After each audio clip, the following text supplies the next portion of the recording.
Questions similar to this where the basics of the question is there's just not enough money that the government is providing to the new coming refugees for them to meet all their needs, pay all their expenses, their housing, their food, their electricity. I'm going to have the same answer, unfortunately, for every one of these questions, is that currently we understand your frustration that there's not sufficient money, especially in an economy where there's very few jobs. We continue to work and advocate for you with the government to get additional resources to ease the suffering that you're facing now. مع الأسف ما عنده جواب يختلف عن الجواب اللي أعطاه الويلفير، الجماعة اللي يقول يتعاطون مساعدة من الويلفير، نفس الشيء المساعدات الطبية هي قليلة وغير كافية، ونفس الجواب هو يعملون مع الحكومة بأن يعالجون هذه المسألة في أقرب وقت ممكن. يوجد سؤال من أحد الحضور يقول: يوجد لاجئون عراقيون بأعمار متقدمة فوق 70 عملوا مع القوات الامريكية في الموصل وبغداد وقدموا حاملين فيزا خاصة. هؤلاء كبار السن الآن معرضون إلى العيش في حالة فقر مدقع لأن دوائر SSI لا تمنحهم الرواتب التقاعدية، لأن هذه الفيزا غير مؤشرة في تعليماتهم. ماذا يفعل هؤلاء المساكين بعد الأشهر 8 التي تلقوا خلالها رواتب بسيطة من الجمعيات، وهم الذين عرضوا حياتهم للخطر حين عملوا مع القوات الأمريكية؟ مشكلة حقيقية. There are some Iraqi people who are senior citizens, above 70 years old, who work with the American forces in Mosul and Baghdad, and they came with a special visa to the United States.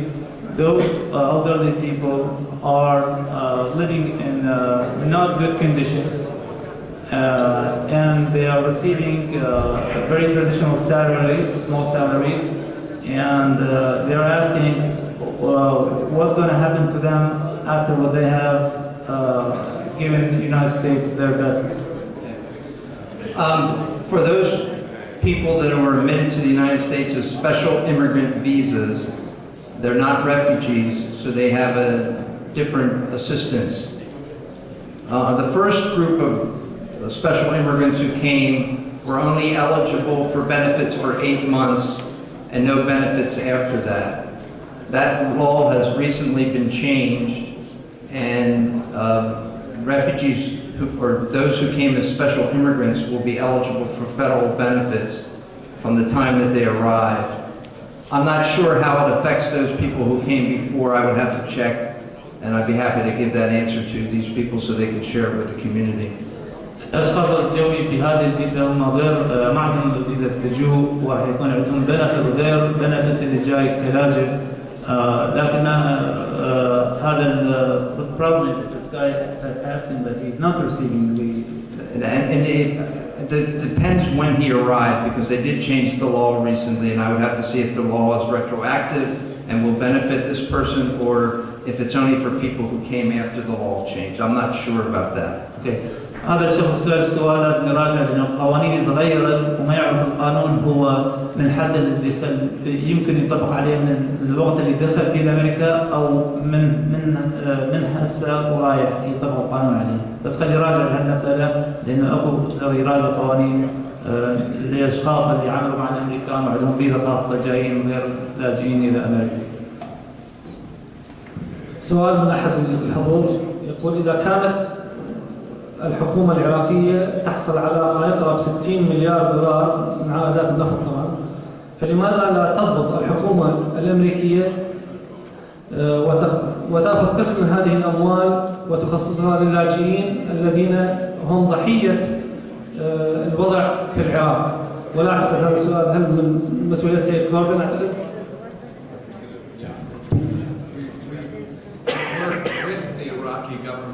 particularly on the situation of the refugees inside Iraq. هو يعمل مع الحكومة العراقية للاجئين العراقيين في داخل العراق. We have our own contributions, our own refugee money, which was 287 million was given last October. يعملون العراقيين ويزودون ب 280 مليون دولار امريكي يهضمون البجت العراقي. No, that was the U.S. budget. And, Maybe Mr. Bob can answer this one. and what we're working for the refugees that are in Iraq, we have been successful to get the Iraqi government to spend more of its own money for the refugees within Iraq. اما اللاجئين العراقيين فهم عندهم نجاح مع الحكومه العراقيه لانه اللاجئين العراقيين يعطوهم حصه اكثر وهذا هو يعود الى فضلهم مع العمل مع الحكومه العراقيه لحثهم ان يساعدون اللاجئين داخل العراق. But those in Syria and those in neighboring countries, it's been very hard. بس هذول خارج العراق في سوريا وعمان هذا شيء صعب. And we continue to work on this issue, and we continue to seek ways to help those refugees. راح يستمرون يعملون بهذا المجال ويشوفون مجالات احسن لمساعده اللاجئين. But we can't, until we see relations improve, for example, between the government of Iraq and the government of Syria, it's very hard to see an improvement. إذا نشوفون علاقات تتحسن بين الحكومة العراقية والسورية ما راح يقدروا يسوون هواية أشياء، فراح تعتمد على العلاقات العراقية السورية.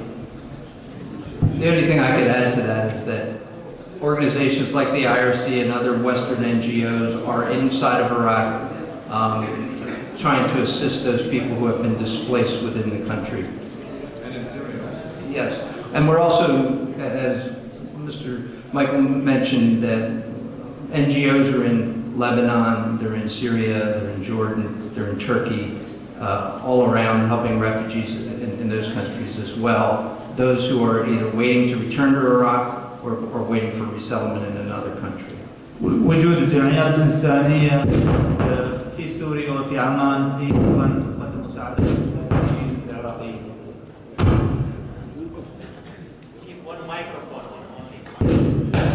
هنا سؤال إلى السيد مستر باب.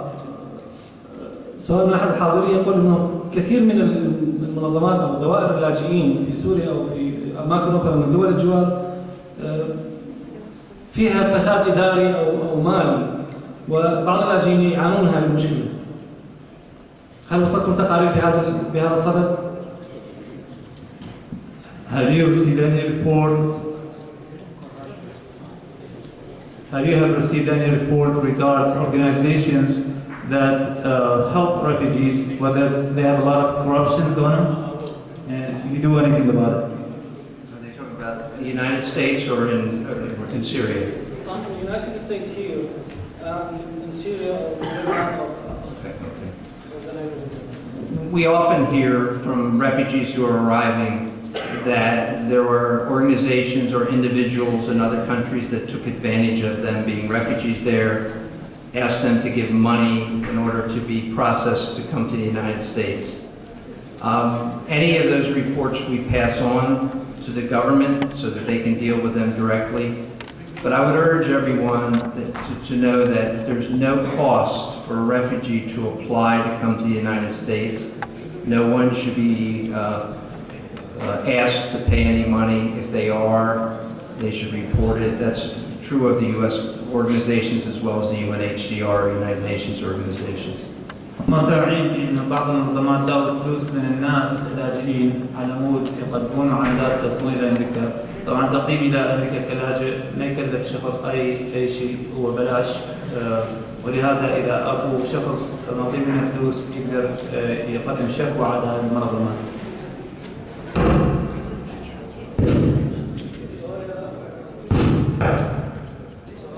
مستر كوربن، ما هو موقف مسيحيي الموصل؟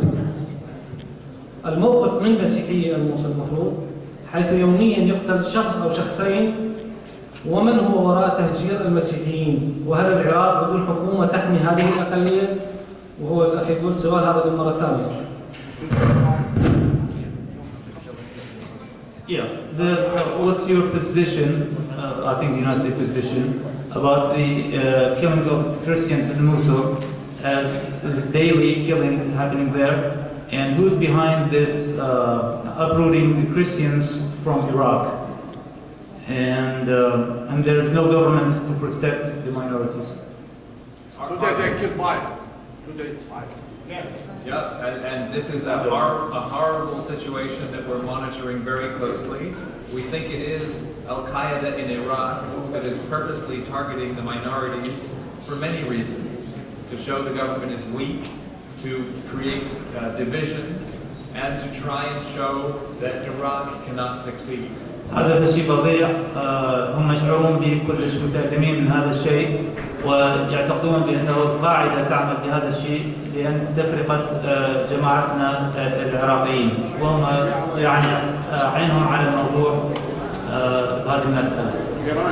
لماذا يحدث بس خلال الانتخابات اللي تصير هاي المرة الثانية أو الثالثة؟ Why is this happening only around the elections? Because as we will see as we approach elections, the extremists want to make the elections fair.